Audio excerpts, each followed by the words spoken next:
जो व्यक्ति धर्म के मार्ग से या ईमानदारी से धन कमाता है, उसका क्या परिणाम होता है? और जो बेईमानी से, झूठ-मूल के या दूसरों को धोखा देके धन का अर्जन करता है, तो उससे क्या लाभ होता है?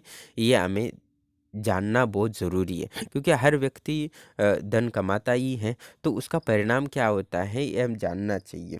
क्योंकि जो व्यक्ति ईमानदारी से धन कमाता है, तो वो भी भोग के लिए ही करता है, और जो दूसरों को धोखा देकर धन कमाता है, वो भी भोग के लिए ही करता है। तो दोनों तो भोग को ही प्राप्ति होती है धन से, तो दोनों का परिणाम तो एक ही है, ऐसा सब लोग कहते हैं, पर वास्तवता वैसा नहीं है।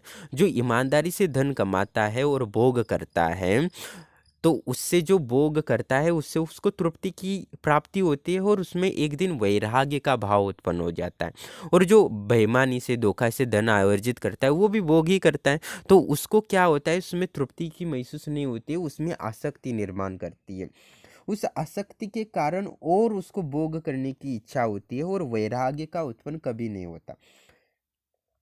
और जो धन से ईमानदारी से प्राप्त करता है, उसको कामनाओं को त्याग कर देता है एक दिन, और उसमें वो शुद्धता अंतकरण की प्राप्ति होती है। और जो धोखे से प्राप्त करता है, वो शुद्ध अंतकरण की प्राप्ति नहीं होती है, कितना भी भोग करो उसको संतुष्टि प्राप्ति नहीं होती है।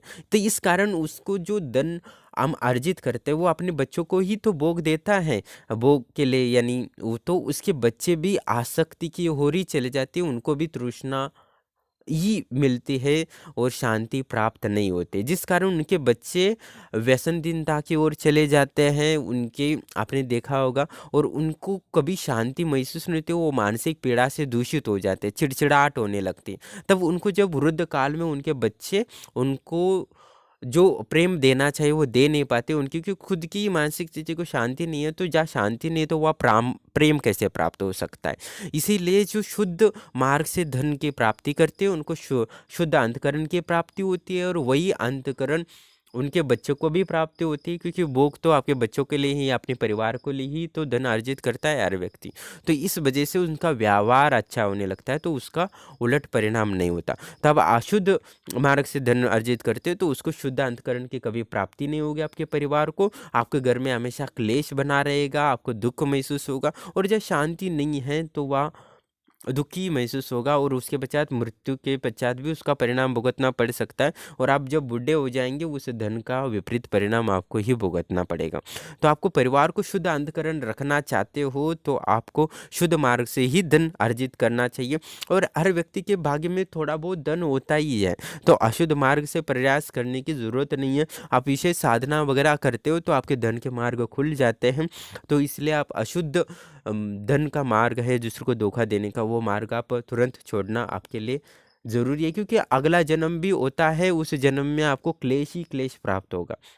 और शुद्ध मार्ग से प्राप्त हुए व्यक्ति, शुद्ध मार्ग से प्राप्त किया हुआ धन व्यक्ति के अंतःकरण को शुद्ध करता है, उसको तृप्ति महसूस होती है, और वही ज्ञान का उदय का कारण बनता है, और वही अपनी आत्मा को, चेतना को जागृत करने का मार्ग खोलता है, और आध्यात्मिक विकास का ओर आगे चलता है। और जो अशुद्ध मार्ग से करता है, तो उसके जीवन में नकारात्मकता रहती है, वो कई जन्मों तक रहती है।